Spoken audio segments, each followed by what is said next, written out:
എന്നും വീട്ടിൽ അടച്ചുപൂട്ടിയിരിക്കാതെ ഇടയ്ക്കൊക്കെ ഒന്ന് പുറത്തിറങ്ങാൻ ഇഷ്ടപ്പെടുന്ന ആൾക്കാരായതുകൊണ്ട് കുട്ടികൾ ആ കാര്യത്തിൽ ഹാപ്പിയാണ്. അപ്പോൾ ഇന്ന് എടപ്പാളിലെ ക്രിസ്റ്റൽ വാട്ടർഫാൾസ് കാണാൻ വേണ്ടി വന്നിരിക്കുകയാണ്. 100 രൂപ ടിക്കറ്റ് എടുത്തിട്ട് ആദ്യം തന്നെ കയറി ചെല്ലുമ്പോൾ കാണുന്നത് ലേസർ കേവ് ആണ്. മൊബൈൽ യൂസ് ചെയ്യരുത്, അടിച്ചു പോകുന്ന അവിടെ എഴുതിയത് കൊണ്ട് തന്നെ ആ ഒരു റിസ്ക് എടുക്കാൻ ഞാൻ തയ്യാറായില്ല. രണ്ടാമതായിട്ട് നമ്മൾ കാണുന്നത് ക്രിസ്റ്റൽ വാട്ടർഫാൾസ് ആണ്.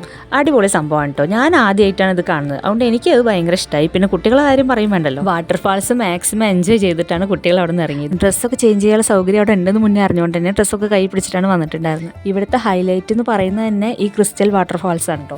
വെള്ളച്ചാട്ടത്തിന്റെ മനോഹാരിത കണ്ടു കഴിഞ്ഞാൽ ഉടൻ തന്നെ നമുക്കൊരു കടൽ തീരവും കാണാൻ പറ്റും. സീഷൽ ഐസ്ലാൻഡ് എന്നാണ് ഈ ഒരു സെക്ഷൻ അവർ പറയുന്നത്. ഫോട്ടോ പ്രേമികൾക്ക് പറ്റിയ സ്ഥലമാണ്. കടലിലേക്ക് ചാഞ്ഞെടുക്കുന്ന തെങ്ങ്, അതുപോലെ ചെറിയ പാറക്കൂട്ടങ്ങള്, ഇതുപോലെയുള്ള 2 വീടുകൾ ഒക്കെ ആയിട്ട് നല്ല ഭംഗി ഉണ്ടായിരുന്നു കേട്ടോ അവിടെ കാണാൻ. കൂട്ടത്തിലെല്ലാവർക്കും വലിയ ഫോട്ടോ പ്രാന്തൊന്നും ഇല്ലാത്തതുകൊണ്ട് അടുത്ത സെക്ഷനിലേക്ക് കടന്നു. സാധാരണ എക്സിബിഷനിൽ കാണുന്നതിനേക്കാൾ വളരെ കുറച്ച് സ്റ്റാളുകൾ മാത്രമേ ഇവിടെ ഉണ്ടായിരുന്നുള്ളൂ. കുപ്പി വളപ്രാന്തിയായ ഞാൻ എവിടെ കുപ്പിവള കണ്ടാലും ഒരു സെറ്റെങ്കിലും വാങ്ങിയില്ലെങ്കിൽ ഒരു സമാധാനം. എന്റെ കൈമട്ട കുപ്പിവളയ്ക്ക് വലിയ ഭംഗിയൊന്നും ഇല്ലെങ്കിലും എന്റെ ഒരു ആഗ്രഹം സാധിക്കാൻ വേണ്ടി മാത്രം ഞാനത് ചെയ്യാറുണ്ട്. വാങ്ങിയ ഒന്ന് ഇട്ടിട്ട് ഒരു ദിവസം മുഴുവൻ ഒന്ന് ഇടാനുള്ള ഒരു ആഗ്രഹം കൊണ്ട് ഞാനത് വാങ്ങാറുണ്ട്, ഇടാറുണ്ട്. സ്റ്റാളുകളൊക്കെ കഴിഞ്ഞിറങ്ങുന്നതോടുകൂടി തന്നെ അവിടെ ഇവിടെ ആയിട്ട് ചെറിയ ഫുഡ് കോർട്ടുകളൊക്കെ ഉണ്ട്. ഈ കാണുന്നതാണ് ഗോസ്റ്റ് ഹൗസ്. 60 രൂപ ടിക്കറ്റ് എടുത്തിട്ട് ഞങ്ങളും ഒന്ന് എക്സ്പീരിയൻസ് ചെയ്തു.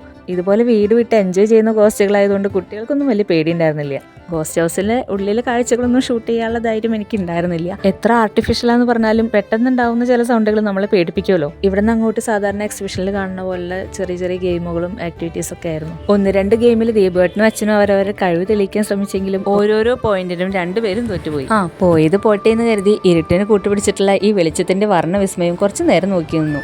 ഈ കാണുന്ന ഡ്രാഗൺ തോണിയിൽ മുന്നേ കയറിയുള്ള ഒരു പരിചയം കൊണ്ട് വീണ്ടും ഒരു പരീക്ഷണത്തിന് നിന്നില്ല. യന്ത്രൂഞ്ഞാലിലൊരു കൈ നോക്കാന്ന് വിചാരിച്ചിട്ട് അച്ഛനും ശ്രീക്കുട്ടിയും അച്ഛനും ഋത്തുവും കൂടിയിട്ട് കയറിയിട്ടുണ്ടായിരുന്നു. ഋത്തുവിനും അച്ഛനും ഇത് ആദ്യത്തെ എക്സ്പീരിയൻസ് ആയതുകൊണ്ട് അവർക്ക് അല്പം പേടിയുണ്ടായിരുന്നു. അങ്ങനെ ഇവിടുത്തെ കാഴ്ചകളെല്ലാം കഴിഞ്ഞിട്ട് പുറത്തിറങ്ങി. അപ്പൊ മനസ്സിനേക്ക് ഒന്ന് റീഫ്രഷ് ചെയ്യാൻ വേണ്ടിയിട്ട് ഇടയ്ക്കൊന്ന് പുറത്തിറങ്ങാൻ ആഗ്രഹമുള്ളവർ ഈ വീഡിയോയ്ക്ക് ഒന്ന് ലൈക്ക് ചെയ്ത് പോണേ.